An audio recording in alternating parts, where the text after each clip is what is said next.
एक तरफ जहाँ वो जिन स्क्रिप्ट रीडिंग कर रहे थे तो दूसरी तरफ वहीं पे जापान में डायरेक्टर क्योतारो के प्रोजेक्ट BSS के ऊपर कुछ आर्टिकल्स आ रहे थे और आर्टिकल्स में ये लिखा था कि कसाही ग्रुप डायरेक्टर क्योतारो के फेल होते हुए प्रोजेक्ट में इंटरेस्ट दिखा रहा था और ये रूमर्स फिल्म इंडस्ट्री में ही फैलते जा रहे थे। और उसी के कुछ समय बाद BSS की साइट से एक ऑफिशियल आर्टिकल आया जिसमें उन्होंने कहा कि उनके प्रोजेक्ट का प्रोडक्शन का प्रॉब्लम सोल्व हो चुका था और इन्वेस्टमेंट्स भी सेटल हो चुकी थी। मगर लोगों को इस बात पे यकीन नहीं हो रहा था क्योंकि आज से पहले कसाई ग्रुप और BSS में कोई भी कनेक्शन नहीं था और लोगों को ज्यादातर तो यही लग रहा था कि ये बात रूमर थी और कुछ लोग इस पे बिलीव भी कर रहे थे। लोग इस बारे में बात कर रहे थे और इसकी वजह से पब्लिक ओपिनियन भी चेंज होता जा रहा था और इसका एक कारण लोग वूजिन को भी समझ रहे थे। और फिर फाइनली कसाही ग्रुप ने भी इस बात पे ऑफिशियल स्टेटमेंट निकाल दी कि वो BSS में इन्वेस्टमेंट कर रहे हैं और ये उनका फिल्म इंडस्ट्री में पहला स्टेप है, जिसकी वजह से सभी रूमर्स कंफर्म हो गए थे। और यहाँ KBC ड्रामा के प्रोडक्शन सेंटर पे लोग वहाँ पे सेट तैयार कर रहे थे और स्टाफ मेंबर शूटिंग की तैयारी कर रहे थे।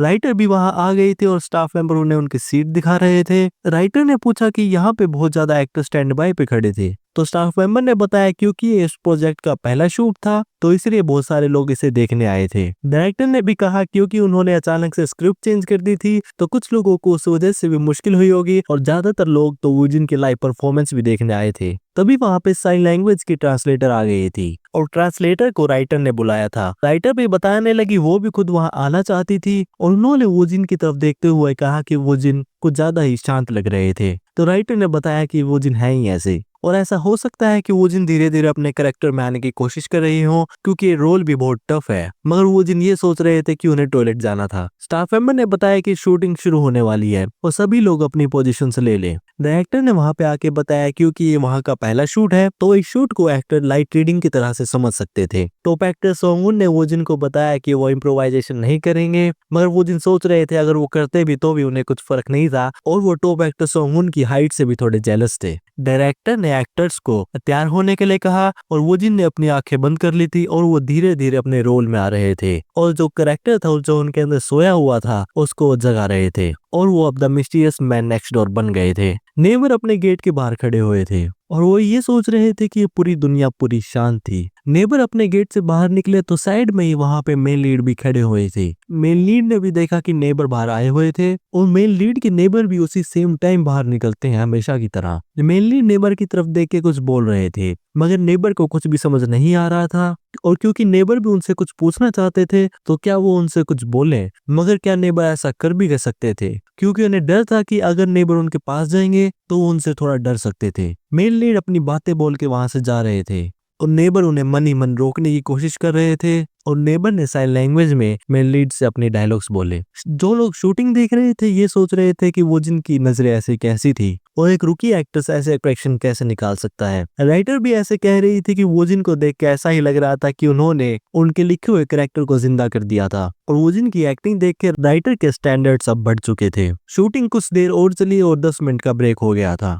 एक्टिंग देखते हुए लोग कह रहे थे कि वोजिन का इस शूटिंग में इम्पैक्ट बहुत बड़ा था और वो बस वोजिन की एक्टिंग ही देखना चाहते थे और ये भी कह रहे थे कि वोजिन का टैलेंट देख के हैरानी नहीं थी कि कोरिया और जापान दोनों से ही उन्हें काम के ऑफर आ रहे थे। तभी वोजिन ने वहां पे बात करते हुए लोगों से एक बात सुनी कि वो डायरेक्टर क्योतारो के बारे में बात कर रहे थे और कसाई ग्रुप इस प्रोजेक्ट में इन्वॉल्व हो गई थी और कह रहे थे कि कसाई ग्रुप एंटरटेनमेंट इंडस्ट्री से तो दूर ही रहती थी। वोजिन को इस बात के बारे में पहले से पता था क्योंकि सीओ चोए ने उन्हें इस बात के बारे में बता दिया था। वोजिन अब ये सोच रहे थे कि इतनी बड़ी कंपनी BSS प्रोजेक्ट में इन्वेस्ट क्यों कर रही थी, क्या ये सब डायरेक्टर क्योतारो के कनेक्शन से हो रहा था। मगर कुछ भी था, वोजिन बहुत खुश थे कि इन्वेस्टमेंट का इशू रिजोल्व हो गया था। तभी उनके पास डायरेक्टर क्योतारो का फोन आ गया था। डायरेक्टर क्योतारो वोजिन से कह रहे थे कि वैसे तो उन्हें सुना ही होगा मगर फिर भी वो उनसे खुद बताना चाहते थे कि प्रोजेक्ट को लेकर सारे प्रॉब्लम्स रिजोल्व हो गए थे। वोजिन ने भी कहा कि ये बहुत अच्छी बात थी। वैसे तो वोजिन खुद भी क्यूरियस थे कि कसाई ग्रुप कैसे इन्वॉल्व हो गया था,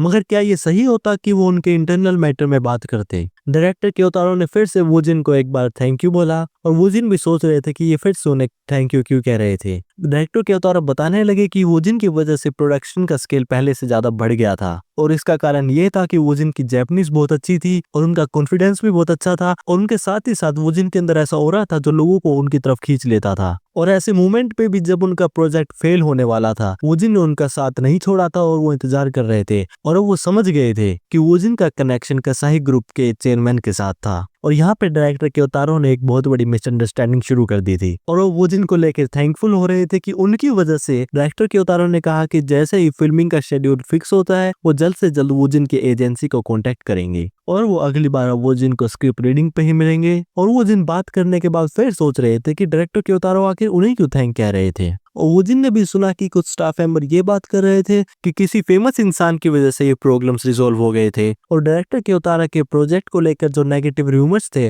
वो भी सब झूठ ही थे। और वूजिन ने इन सब के बीच एक और बात सुनी जिसे वो सुन के बहुत ज्यादा हैरान हो गए थे, क्योंकि लोग ये बात कर रहे थे कि वूजिन एक बहुत बड़े बिजनेसमैन के बेटे हैं। लोगों को भी इन सब न्यूज की टाइमिंग देख कर यही लग रहा था। वूजिन भी सोच रहे थे कि ये सब क्या हो रहा है और उन्हें बस वही फीलिंग आ रही थी जब उन्हें पहली बार आई थी, जब उन्हें लेके मिसअंडरस्टैंडिंग शुरू हुई थी। और यहाँ पे एक अलग बहुत बड़े मेंशन के अंदर एक इंसान एक डायरेक्टर को समझा रहा था कि साइन लैंग्वेज की एक्टिंग में बहुत ज्यादा कट्स की जरूरत थी और एक ऐसे एक्टर का ढूंढना बहुत मुश्किल था जिसने साइन लैंग्वेज को मास्टर कर लिया था, क्योंकि एक्टर्स ज्यादातर फॉरेन लैंग्वेजेस तो सीखते हैं मगर ये बात बहुत रेयर है कि किसी ने साइन लैंग्वेज भी सीख रखी होगी। और वैसे भी ये डायरेक्टर की 100वीं मूवी है और डायरेक्टर इस बार इंटरनेशनल फिल्म फेस्टिवल के लिए भी एम कर रहे हैं, तो यहाँ पे डायरेक्टर के लिए एक्टिंग बहुत टॉप प्रायोरिटी होनी चाहिए। मगर डायरेक्टर ने इंसान को ऐसी नजरों से देखा कि वो बहुत ज्यादा डर गया था और इंसान ने कहा कि वो ऐसे इंसान को ढूंढने की पूरी कोशिश करेंगे। तो डायरेक्टर ने उस इंसान को अपना फोन दिखाते हुए कहा कि उन्होंने एक इंसान को ढूंढ लिया था और उस इंसान का नाम वूजिन था। और वूजिन भी फिलहाल हेडलाइंस में आ रहे थे क्योंकि उन्होंने जापानीज साइन लैंग्वेज का इस्तेमाल जापानीज टॉक शो में किया था और उन्होंने अब तक वूजिन को कांटेक्ट क्यों नहीं करा था। तो उस इंसान ने बताया कि वूजिन एक रूकी एक्टर थे और उनको एक्टिव हुए 1 साल भी नहीं हुआ था और उनका एक्सपीरियंस भी बहुत कम था।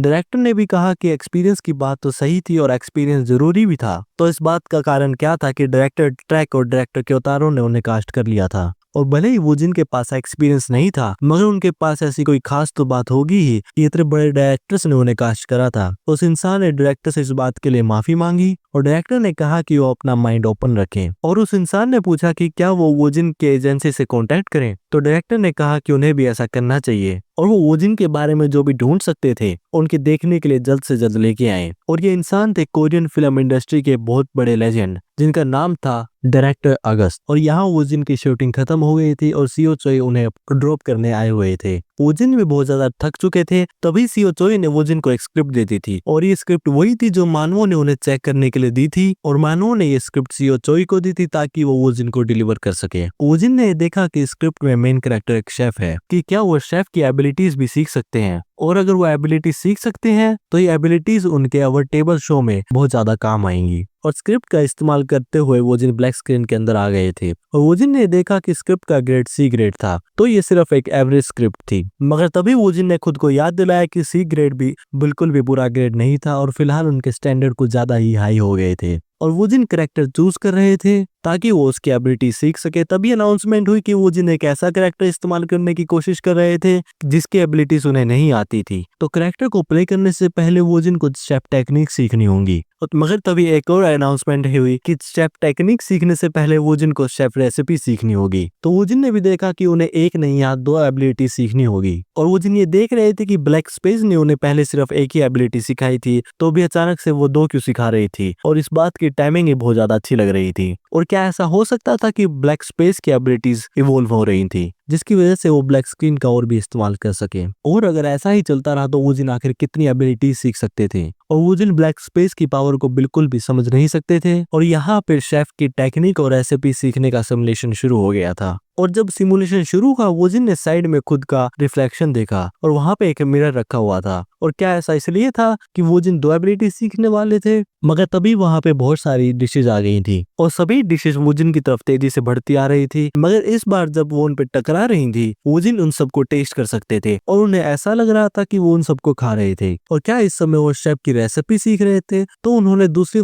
तरफ देखा कि क्या चल रहा था, मगर दूसरी तरफ मिरर वूजिन के ऊपर किचन के अप्लायंस और इक्विपमेंट्स आके टकरा रहे थे और दूसरी तरफ वूजिन शेफ की टेक्निक सीख रहे थे और वूजिन ब्लैक स्पेस से बाहर आ गए थे। सीओ चोई ने स्क्रिप्ट के बारे में पूछा तो वूजिन ने बताया कि उन्हें स्क्रिप्ट को लेके कुछ ज्यादा डिजायर नहीं आ रही थी। तो सीओ चोई समझ गए थे कि वूजिन ये कह रहे हैं कि स्क्रिप्ट अच्छी नहीं थी और वो ये मैसेज मानवों को दे देंगे। सीओ चोई ये बताने लगी कि एक गाय फ्रेंड रिलीज ही होने वाला था तो वो सोशल मीडिया और वूजिन के यूट्यूब चैनल पे प्रमोशंस की तैयारी शुरू कर देंगे। तो वूजिन को भी ध्यान आया कि एक गाय फ्रेंड के साथ साथ ड्रग डीलर भी फाइनली आने वाला था। सीओ चोई ने वूजिन को बताया कि वूजिन के चैनल पर 5 मिलियन सब्सक्राइबर्स हो गए थे और उन्होंने सजेस्ट करा कि वो अपने चैनल का कंटेंट चेंज करें और वोकल्स के अलावा भी कुछ और डालें। तो वूजिन ने कहा कि क्यों ना वो कुकिंग से रिलेटेड कुछ डालें। ये सुन के सीओ चोई थोड़ा कंफ्यूज हो गए थे। सीओ चोई को लग रहा था कि ये ऐसा कुछ हो सकता है जो वायरल हो जाएगा, मगर वूजिन ये अचानक से क्यों कर रहे थे और वो वूजिन की इस बात का कारण समझना चाहते थे। तो उन्होंने वूजिन से कहा कि आइडिया बहुत अच्छा था और वो इससे रिलेटेड क्या करना चाहते थे। तो वूजिन ने कहा कि उनका आइडिया ये था कि बहुत ज्यादा सुपर सिंपल रेसिपी जो कम से कम टाइम में बन सके। तो सीओ चोई ने कहा कि अगर वो कुकिंग कर रहे थे तो क्यों ना वो एक मकबैंग करें। तो वूजिन ने कहा कि वो नहीं जानते थे कि वो ऐसा चेहरा कैसे बनाएंगे कि वो खाना खा तो ऐसे दिखा रहे हैं कि खाना बहुत ज्यादा अच्छा है, क्योंकि वूजिन का खाने का चेहरा बहुत खराब था और सीओ चोई को भी ये बात पता थी और वो इस बात को समझ सकते थे। तो सीओ चोई ने कहा कि वो खाना खाने के लिए किसी और को ढूंढ सकते थे, मगर अगर वूजिन की कुकिंग स्किल्स अच्छी नहीं रही तो वो इस चीज को लॉन्ग टर्म में नहीं कर सकते थे। तो क्यों ना वो पहले इस चीज को टेस्ट करें। तो वूजिन ने सीओ चोई को उसी समय अपने घर के अंदर इनवाइट कर लिया, क्योंकि वूजिन खुद भी खुद की एबिलिटीज को टेस्ट करना चाहते थे। सीओ चोई ने वूजिन का ऑफर एक्सेप्ट कर लिया था और वो ये सोच रहे थे कि क्या वूजिन कुकिंग में भी मास्टर थे। मगर जब उन्होंने वूजिन का खाना खाया, उन्हें वो खाना बहुत ज्यादा अच्छा लग रहा था और वो लगातार वूजिन की खाने की तारीफ कर रहे थे और वो कह रहे थे कि ये खाना उनके मोम के खाने से भी 100 गुना ज्यादा अच्छा था। पहले तो वूजिन रेसिपी पे थोड़ा डाउटफुल थे, मगर जब वो कुकिंग करने लगे तो सारी रेसिपीज और टेक्निक्स उनके दिमाग में आने लगी। सीओ चोई ने वूजिन से पूछा कि उन्होंने कुकिंग कब सीखी थी। तो वूजिन ने बताया कि उनके मोम और डैड की कुकिंग बहुत ज्यादा अच्छी है। तो सीओ चोई बताने लगे कि वूजिन की कुकिंग इतनी ही अच्छी है कि वो ऑन द स्पॉट किसी भी रिक्वेस्ट पे खाना बना सकते हैं, तो क्यों ना वो गेस्ट को बुला के उनके लिए कुकिंग करें। वूजिन को भी आइडिया अच्छा लग रहा था। तो सीओ चोई ने कहा कि वो इससे रिलेटेड डिटेल्स उन्हें दे देंगे और वो फिर से वूजिन का खाना मजे से खाने लगे। तभी वूजिन के पास प्रोड्यूसर योन का कॉल आ गया था। प्रोड्यूसर योन ने वूजिन को बताया कि अवर टेबल की शेड्यूल सेट हो गया था और सब कुछ फाइनलाइज हो गया था और वो पहला सीजन अमेरिका में करने वाले थे जो कि नवंबर में होने वाला था। और उनका आइडिया ये था कि वो कोरियन स्ट्रीट फूड्स को अमेरिका में बेचेंगे, मगर उससे पहले वो पहला एपिसोड कोरियन में रिकॉर्ड करने वाले थे। प्लान वन डे रेस्टोरेंट का होने वाला था, जिसे वूजिन इसकी प्रैक्टिस और ट्रायल भी समझ सकते थे। प्रोड्यूसर योन बताने लगे कि उन्होंने रेस्टोरेंट के लिए एक बहुत अच्छी जगह ढूंढ ली थी और इसके लिए एक दिन की शूटिंग काफी होने वाली थी और जैसे ही पूरी कास्ट कुकिंग की प्रैक्टिस कर लेगी तो वो जल्द से जल्द रेस्टोरेंट भी ओपन कर देंगे। प्रोड्यूसर योन बताने लगे कि उन्होंने सीओ चोई से सुना था कि वो शूटिंग के लिए ओवरसीज जाने वाले थे और उन्होंने बताया था कि वो इसके लिए 1 महीने से ज्यादा के लिए भी बाहर हो सकते थे। तो उन्होंने इसका शेड्यूल उससे पहले का ही रख लिया था और रेस्टोरेंट के लिए 5 मेन्यूज भी प्लान हो चुके थे और प्रैक्टिस फिल्मिंग के दौरान सभी एक्टर्स के लिए मेंटोर भी रखे जाएंगे और उन्होंने कुकिंग के लिए शेफ ली को भी हायर कर लिया था। वूजिन को भी शेफ ली वू के बारे में पता था, क्योंकि ये शेफ बहुत एंटरटेनमेंट शोज में भी पहले देखे गए थे और उन्होंने इन शेफ को पहले यूट्यूब पे भी कई बार देखा था। प्रोड्यूसर योन ने बताया कि शेफ रेसिपीज देंगे, मगर एक्टर्स उनमें कुछ भी छोटे मोटे चेंजेस कर सकते थे और प्रैक्टिस कुकिंग के लिए प्रोड्यूसर योन का ही स्टाफ डिशेस को टेस्ट करेगा। वूजिन ने पूछा कि क्या होगा कि अगर उन्हें टेस्ट अच्छा नहीं लगा। तो प्रोड्यूसर योन ने बताया कि क्योंकि वो अमेरिका में फूड बेचने वाले थे तो ये जाहिर था कि वो उसे इस्तेमाल नहीं करेंगे, क्योंकि ज्यादा समय तो वो रेसिपी शेफ की इस्तेमाल करेंगे। और ये बताया कि कास्ट के लिए किचन हॉल और काउंटर सब तैयार हो चुका था और हर एक सेक्शन के लिए उसकी ट्रेनिंग की जरूरत होगी। प्रोड्यूसर योन वूजिन से पूछ ही रहे थे कि वो क्या करना चाहते थे, तो वूजिन ने इंस्टेंटली बताया कि वो कुकिंग करना चाहते थे क्योंकि उनकी कुकिंग अच्छी थी। और जब प्रोड्यूसर योन ने वूजिन की ये बात सुनी तो तभी उन्हें अपने शो के लिए एक और आइडिया आ गया था।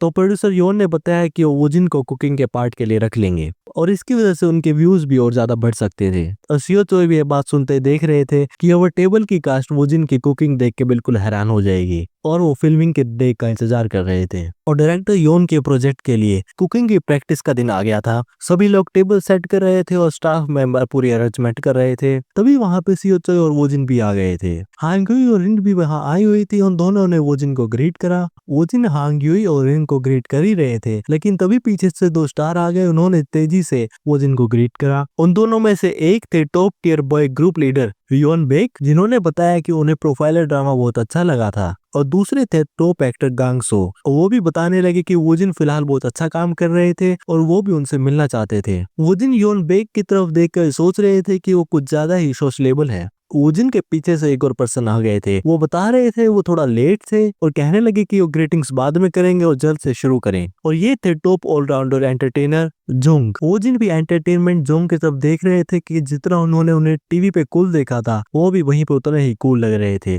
प्रोड्यूसर योन ने बताया कि फिलहाल सब कुछ ऑर्गेनाइज हो रहा था और जैसे ही सब तैयार होगा वो उन्हें बुला लेंगे, तो फिलहाल सब अपनी सीट पे जाके बैठ सकते थे। पूरी कास्ट अपने स्पॉट पे जाके बैठ गई थी और प्रोड्यूसर योन बताने लगे कि अब सारी ओवर टेबल की कास्ट आ चुकी थी। तो प्रोड्यूसर योन ने सबसे पहले सभी लोगों के रोल्स और जॉब्स बताए। किचन की टीम में वहां पे वोजिन होने वाले थे और उनके साथ हांग युई। हॉल की टीम के लिए रिन और गांगसो, और बॉस और इंटर्न की टीम के लिए एंटरटेनमेंट जोंग और योन बेक। और हर टीम की ट्रेनिंग के लिए एक असाइन मेंटोर होगा और वो अब वन डे रेस्टोरेंट को शुरू कर रहे हैं। मगर तभी प्रोड्यूसर योन ने ये कहा ताकि सभी कास्ट मेंबर आपस में एक दूसरे को मिल सके और थोड़ा एक दूसरे को जान सके, तो वो एक कैरेक्टर क्विज करने वाले थे। वोजिन ये सुन के थोड़ा हैरान हो गए थे क्योंकि वोजिन के साइड में हांगवी बैठी हुई थी और वो वोजिन से कह रही थी कि उन्हें आज उनसे कोई भी गलत जवाब नहीं सुनना था। वोजिन थोड़ा डर गए थे और कह रहे थे कि वो अपनी पूरी कोशिश करेंगे। और शुरुआत एंटरटेनमेंट जोंग से हो गई थी। तभी सीओ चोई के पास एक कॉल आ गया था। ये कॉल एक अनजान नंबर से था। कॉल करने वाले इंसान ने बताया कि उन्हें सीओ चोई से बात करके बहुत खुशी हुई और कॉल के दूसरी तरफ डायरेक्टर अगस्त थे। तो ये सुनकर सीओ चोई थोड़ा हैरान हो गए थे और डायरेक्टर अगस्त ने ये भी कहा उन्होंने कॉल इसलिए करा था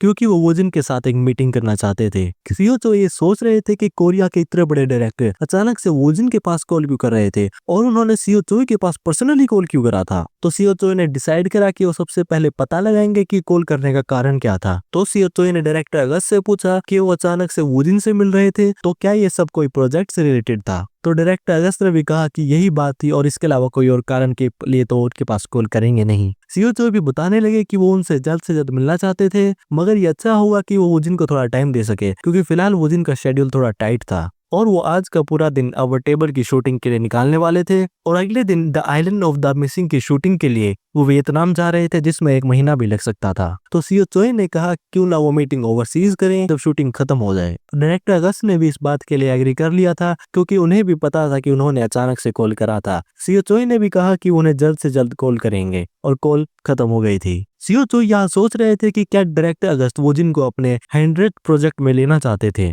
तो वो इसके बारे में और रिसर्च करने चले गए थे। कास्ट का मेकअप पूरा हो गया था और सभी लोग अपनी पोजीशंस ले रहे थे।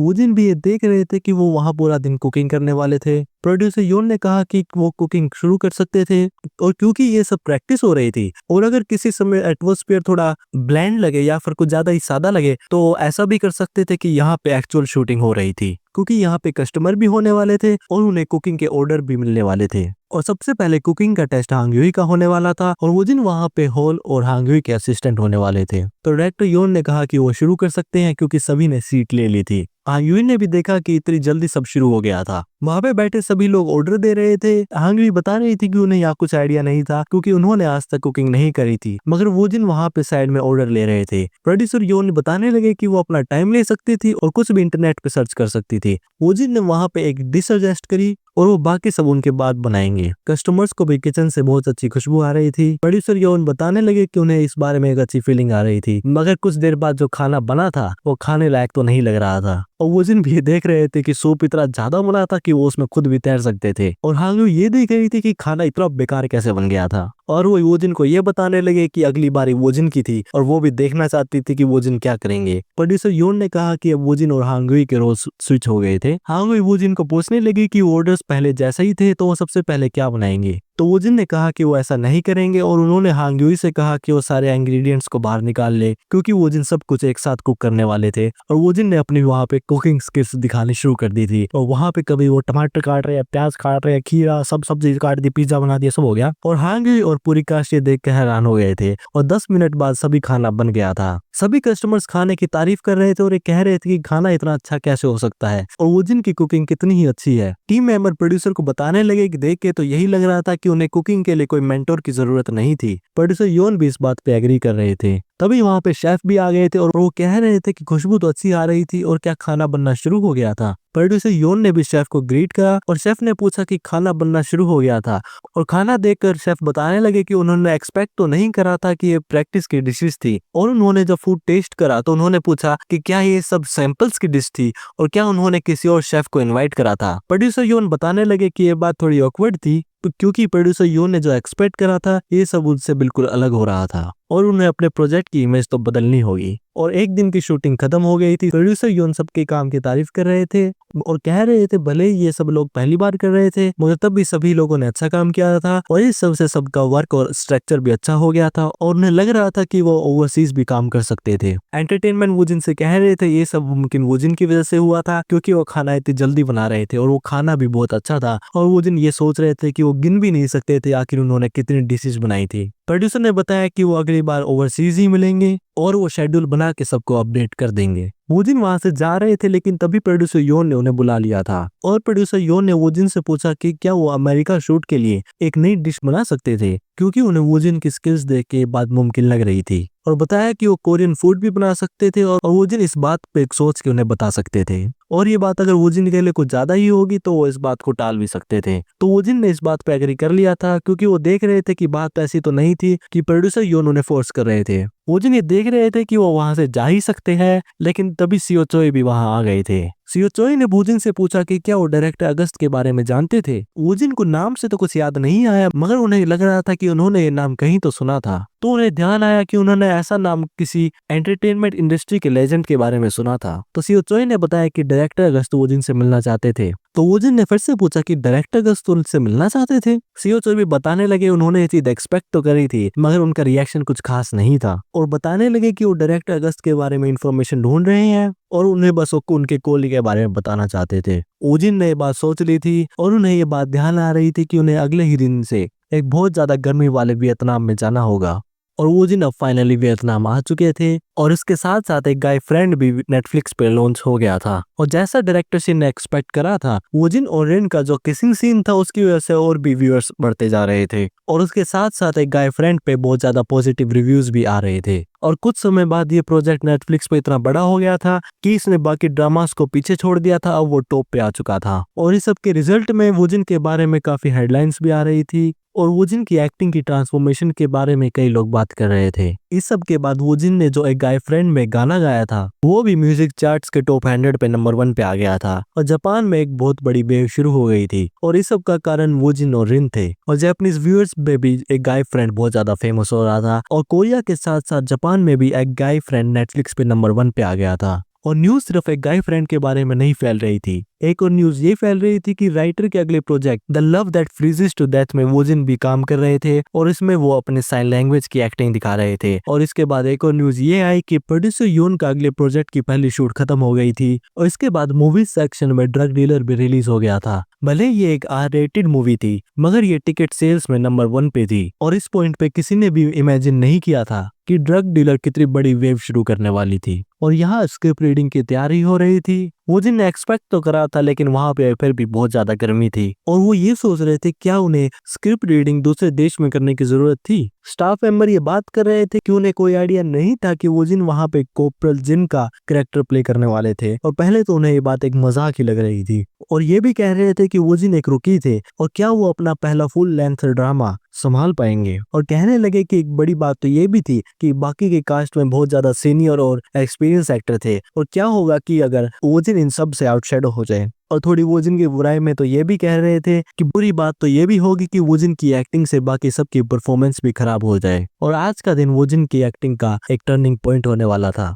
ये सब पीछे से जुंगमिन सुन रहे थे। उनके साइड में एक और पर्सन आए और उन्होंने पूछा कि वो इतने सीरियस क्यों लग रहे थे। तो जुंगमिन ने बताया कि ऐसी कोई बात नहीं थी और वो देख रहे थे कि फाइनली वो दिन आ गया था। एक्टर भी बताने लगे कि वो भी थोड़ा नर्वस फील कर रहे थे और कहने लगे कि अगर वो ही इतना नर्वस फील कर रहे हैं तो आखिर वूजिन कितना नर्वस फील कर रहे होंगे। एक्टर ने बताया कि एक बात तो ये भी थी कि रोल भी एक खुद से बहुत ज्यादा हैवी था। तो जुंगमिन ने बताया कि फिलहाल तो उन्हें सिर्फ खुद की चिंता करनी चाहिए थी। दोनों एक्टर को ये बात बहुत ज्यादा कंफ्यूजिंग लग रही थी। जुंगमिन ये सब यूजलेस बातों को अपने दिमाग से निकाल रहे थे और खुद को धीरे धीरे अपने रोल में डाल रहे थे। एक ऐसे विलेज में था जो आसपास माउंटेन से घिरा हुआ था और यहाँ पे विलेजर्स गुम हो रहे थे। तो इसलिए पुलिस, फायर फाइटर्स और मिलिट्री ने वहाँ पे एक बहुत बड़ा सर्च ऑपरेशन शुरू कर दिया था और उस सब के बीच दर्जनों सोल्जर्स भी मिसिंग हो गए थे और बात आगे बढ़ती ही जा रही थी। और इसी समय एक ऐसा पॉइंट आया कि वहां पे फर्स्ट लेफ्टिनेंट जोई ने अपनी पहली अपीयरेंस दी, जो कि अपनी यूनिट के साथ सर्च ऑपरेशन का हिस्सा थे। उन्हें एक बहुत ज्यादा अजीब गुफा मिली जिसमें से एक अजीब स्मेल भी आ रही थी। भले ही लेफ्टिनेंट वहां पे इंसानों की स्क्रीम सुन रहे थे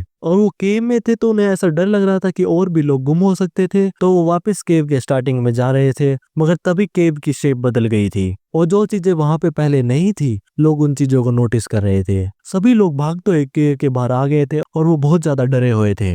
मगर जब सोल्जर्स केव से बाहर आए तो उन्होंने देखा वहां पे कोई नहीं था और वो सोल्जर्स भी नहीं थे जो उनका केव के बाहर इंतजार कर रहे थे, और वो सोल्जर्स भी गायब हो गए थे। और एक मोमेंट ऐसा आया कि सोल्जर्स ने रियलाइज करा कि वो एक ऐसी जगह पे थे जहाँ पे उन्हें नहीं होना चाहिए था। तभी एक लंबी चीज जो एक अजीब सी आवाज निकालती है केव से बाहर आई और तभी वहां पे केओस शुरू हो गया था। लेफ्टिनेंट चोई ने जल्द से जल्द अपने मेंबर्स को इकट्ठा करा और उस जगह से भागने लगे। जब सभी लोग वहां से भाग रहे थे, अचानक से सूरज उनके सामने से आ रहा था और लेफ्टिनेंट चोई जो अपने मेंबर्स के साथ एक अंधेरे से बाहर निकल के आए थे, वहां पे सिर्फ एक एंडलेस ओशन को देख रहे थे। और उस समय सभी लोग समझ गए थे कि वो वहां पे ट्रैप हो चुके थे। स्क्रिप्ट रीडिंग अब शुरू हो गई थी और वोजिन की हार्ट बीट भी थोड़ी बढ़ रही थी क्योंकि वो थोड़े नर्वस थे, तो वो अपने आप को शांत कर रहे थे और वो अपने कैरेक्टर जिन को बाहर निकाल रहे थे ताकि वो और क्लियरली सोच सके। क्योंकि वोजिन को पता था कि वहां पे बहुत ज्यादा फेमस लोग बैठे हुए थे, तो वोजिन को अपनी एक्टिंग और ज्यादा अच्छी करनी होगी। वोजिन जिस कैरेक्टर को प्ले कर रहे थे उसका नाम जिन था।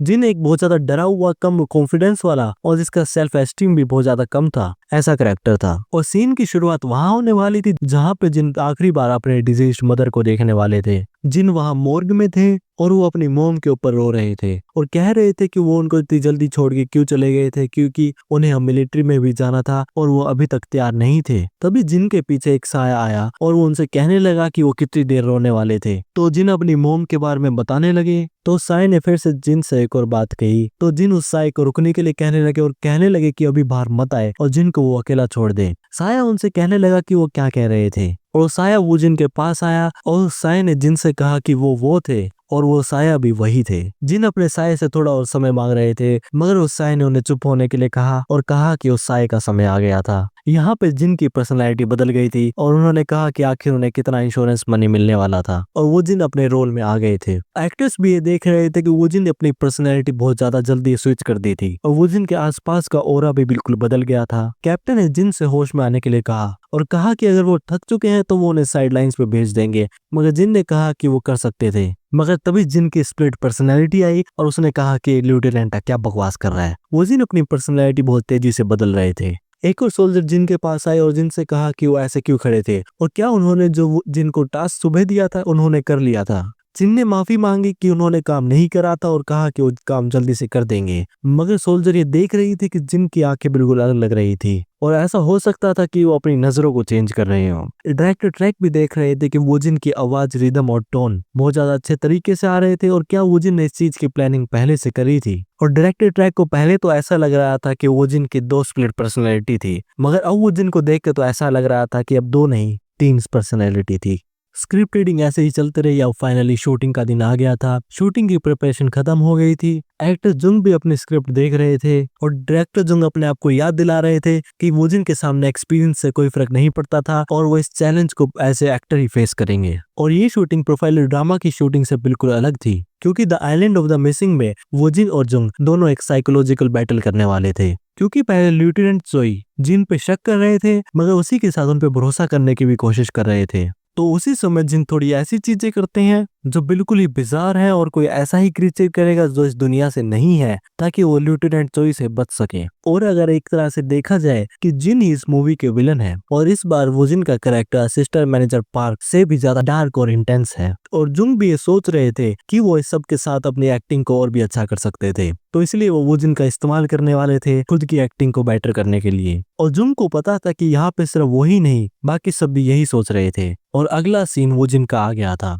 वो जिन ये देख रहे थे कि सभी लोग उन्हें ऐसे क्यों देख रहे हैं और वो थोड़ा प्रेशर फील कर रहे थे। डायरेक्टर टेक ने कहा कि वो पहला टेक थोड़ा आसानी से दें। इस सीन में 2 एक्टर होने वाले थे। पहले थे कोपरल जिन और दूसरे थे सपोर्टिंग रोल सार्जेंट चोई। और ये सीन आइलैंड में ट्रैप होने के कुछ समय बाद होने वाला था और अब तक 4 लोगों की मौत उस क्रीचर से हो चुकी थी, मगर अभी तक सोल्जर्स इस फॉरेस्ट से बच नहीं पाए थे और वो बहुत ज्यादा थक चुके थे और उनका मेंटल स्ट्रेस और फटीग भी धीरे धीरे बढ़ती जा रही थी। तो इसके लिए लेफ्टिनेंट चोई ने डिसाइड करा कि वो उनके सोल्जर थोड़ा रेस्ट करेंगे और हर घंटे में अलग अलग सोल्जर वॉच रखेगा। मगर इस सब के बीच जिन थोड़ा शांत थे और धीरे धीरे अपने मूव्स और सीन शुरू हो गया था। सार्जेंट चोई भी बहुत ज्यादा डर रहे थे और कह रहे थे कि वो आखिर कहाँ आ गए थे। तभी उन्होंने पीछे एक आवाज सुनी तो उनके पीछे जिन थे। सार्जेंट चोई ने बताया कि उन्होंने उन्हें बहुत ज्यादा डरा दिया था। जिन ने सार्जेंट चोई से पूछा कि क्या उन्हें भूख नहीं लगी थी, तो सार्जेंट चोई ने बताया कि उन्हें भूख लगी थी। तो जिन ने बताया कि वो काफी समय से आसपास सर्च कर रहे थे और उन्हें एक फ्रूट जैसे दिखने वाली चीज मिली थी। तो सार्जेंट चोई ने कहा कि अगर उन्हें फ्रूट्स मिले थे तो उन्हें कैप्टन को रिपोर्ट करना चाहिए था। तो जिन ने बताया कि मगर एक ही फ्रूट बचा था, तो क्योंकि बात थोड़ी छोटी ही थी तो क्या कैप्टन को बताना सही होता। तो सार्जेंट ने जिन से पूछा कि उन्हें फ्रूट कहाँ मिला था। जिन ने पेड़ की तरफ इशारा करते हुए कहा कि फ्रूट वहां था। जिन सार्जेंट को बताने लगे कि उन्हें फ्रूट के अलावा और भी एक इंटरेस्टिंग चीज मिली थी। तो सार्जेंट ने पूछा कि वो ऐसा क्या था। जिन बताने लगे कि वो फ्रूट को जब ले रहे थे तो गलती से एक फ्रूट खाई में नीचे गिर गया था और वो गायब हो गया था। तो सार्जेंट ने कहा कि वो आखिर क्या बकवास कर रहे थे। तो जिन ने बताया कि वो सच कह रहे थे और फ्रूट अचानक से एकदम से गायब हो गया था और कहा कि वो वहां सुबह केव से आए थे, तो वो बस एक गैस कर रहे थे कि वहां से निकलने का रास्ता वहीं से हो। सार्जेंट ने भी सुना कि वहां पे जब एक निकलने का रास्ता था तो वो खाई की तरफ जाने लगे और पीछे से जिन मुस्कुरा रहे थे। सार्जेंट बताने लगे कि वहां उन्हें कुछ भी नहीं मिल रहा था और दूर में देख के कह रहे थे कि क्या उन्हें वहां कुछ हिलता हुआ नहीं दिख रहा था। जिन धीरे धीरे सार्जेंट के पास जा रहे थे और जिन ने कहा कि क्यों ना वो कुछ और फेंक के देखें। तो सार्जेंट ने पूछा कि आखिर क्या। जिन ने तभी सार्जेंट के पीछे से धक्का दे दिया और कहा तुम्हें। जिन सार्जेंट को खाई में नीचे फेंकने के बाद हंस रहे थे और वो अपनी हंसी कंट्रोल नहीं कर पा रहे थे और बिल्कुल साइको की तरह बहुत ज्यादा तेजी से खाई के पास खड़े होकर हंसते जा रहे थे और हंसने के बाद वो जमीन पे गिर गए और अब वो रोने लग रहे थे और कह रहे थे कि उन्होंने क्या कर दिया था और सार्जेंट चोई कहाँ थे और अभी अभी क्या हुआ था। और वो सार्जेंट चोई का नाम लेते हुए रो रहे थे। तभी उनके पास उनका साया आया और उन्हें कहने लगा कि वो रो क्यों रहे थे, क्योंकि वो वैसे भी सार्जेंट चोई को पसंद तो करते नहीं थे और क्या वो भूल गए थे वो दिन जब उन्होंने उन्हें बुली करा था। उनकी दूसरी पर्सनैलिटी कहने लगी कि उन्होंने एक इंसान को इतनी आसानी से कैसे मार दिया था। तो पहली पर्सनैलिटी ने कहा कि वो जो भी चाहते थे वो कर सकते थे और ये जगह बिल्कुल उनकी पार्टी करने के लिए बेस्ट थी, क्योंकि वहां पे बिल्कुल एंजॉय करके अपने रिवेंज पूरे कर सकते थे। बाकी सोल्जर्स भी वहां आ गए थे। जिन खाई के पास ही खड़े थे और वो चिल्ला चिल्ला के रोने लगे और कहने लगे कि वो सार्जेंट चोई को रोक नहीं पाए। सोल्जर ने आके जिन से पूछा कि वहां क्या हुआ था। तो जिन ने रोते हुए बताया कि जब वो वहां आए सार्जेंट चोई नीचे कूद चुके थे और रोते हुए एक और बात कही कि अगली बार वो पूरी कोशिश करेंगे जल्दी आने की, और दिमाग में अगली बार कहते हुए हंस रहे थे। और उनके दूसरे साई ने ये सुना अगली बार, तो उसने कहा कि क्या वो ये सब फिर से करने वाले थे। यहाँ पे सीन खत्म हो गया था और डायरेक्टर ने कट बोल दिया था। डायरेक्टर ट्रैक सोच रहे थे कि वुजन इतनी तेजी से अपने कैरेक्टर्स कैसे बदल रहे थे, क्योंकि वहां वो सिर्फ अपने एक्सप्रेशन और स्पीच की पैटर्न को नहीं बदल रहे थे, वुजन दोनों पर्सनैलिटी के साथ उस पर्सनैलिटी के लिए अपनी नजरें, आवाज, हरकतें और कैरेक्टर की इंटेंसिटी को बदल रहे थे। और डायरेक्टर ट्रैक को देख के ऐसा ही लग रहा था कि वो दो लोगों को देख रहे थे। बाकी सब एक्टर्स भी कह रहे थे कि वुजन की एक्टिंग बहुत ज्यादा अच्छी थी और वुजन ये सोच रहे थे कि इतना सब तो ठीक था, मगर एक साथ 3 वर्ल्ड्स को मेंटेन करना बहुत मुश्किल था, जिनमें से 2 वर्ल्ड थे जिनके, उनके कैरेक्टर के, और एक तो उनका खुद का, वुजन का। डायरेक्टर ट्रैक ने वुजन से पूछा कि अगर उनके लिए ठीक होगा तो वो अगले सीन पे मूव करना चाहते थे। वुजन ने भी इस बात पे एग्री कर लिया था। डायरेक्टर ट्रैक ये देख रहे थे कि वुजन इतने इंटेंस रोल को प्ले करने के बाद अपने चेहरे पे कोई भी स्ट्रेस या इमोशन नहीं दिखा रहे थे और अगले सीन की शूटिंग शुरू हो गई थी। और यहाँ एयरपोर्ट पे डायरेक्टर अगस्त भी वियतनाम आ गए थे।